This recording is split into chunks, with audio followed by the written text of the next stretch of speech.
Samford taking on North Dakota State. Now, according to Becton's rankings, Samford would be the number 8 one on this one. North Dakota State would be number 3. I'm looking forward to this game. We actually got lines here too, so I'm going to put them out there. We don't have to, make our picks, but I'm going to put them out here. North Dakota State, a minus 16.5 point favorite, pretty high on that one. North Dakota State 10-2, Samford 11-1. But as you stated earlier, Steve, they're without their starting quarterback.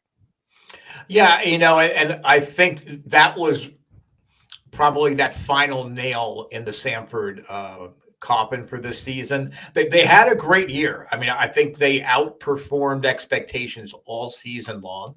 And Michael Hires is a good quarterback. I wouldn't say he's a great quarterback, but he's a good quarterback. But they looked really lost against Southeast Louisiana after he went out of the game, and they barely hung on to beat Southeast Louisiana in overtime. You look at North Dakota State, and remember, they were the number 1 team in the country for the early part of the season. Mm-hmm. And they have a score to settle, you could say, no pun intended. I mean, I think they want to prove that they may indeed be still the best team in FCS. They put away a very good Montana team, primarily by running the ball just down the throats of the Grizz. Kobe Johnson had 206 yards, 2 touchdowns, including a 75-yarder. Tamarick Williams ran for 101. He had a 68-yard touchdown run.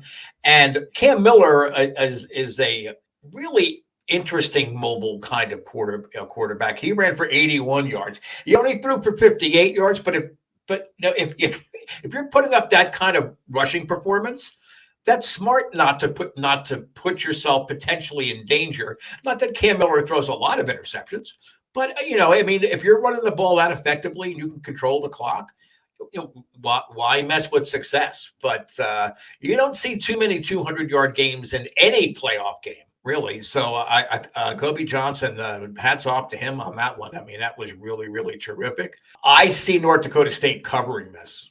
I mean, since we have the lines, we don't always have lines for FCS games. I can see North Dakota State covering this game. Again, not a knock on Samford. Looks like their quarterback's not going to be back. And I just don't think they have the defense that's going to slow down that North Dakota State running game.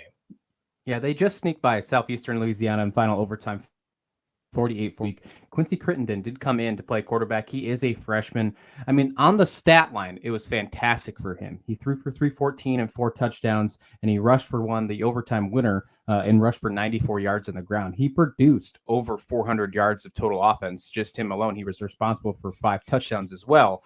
I'm interested to see what it will be like this week for Quincy to be in practice as a starting quarterback, to have the game plan for him. I'm interested to see how that's going to work for Samford. I want to see if that's going to be the case.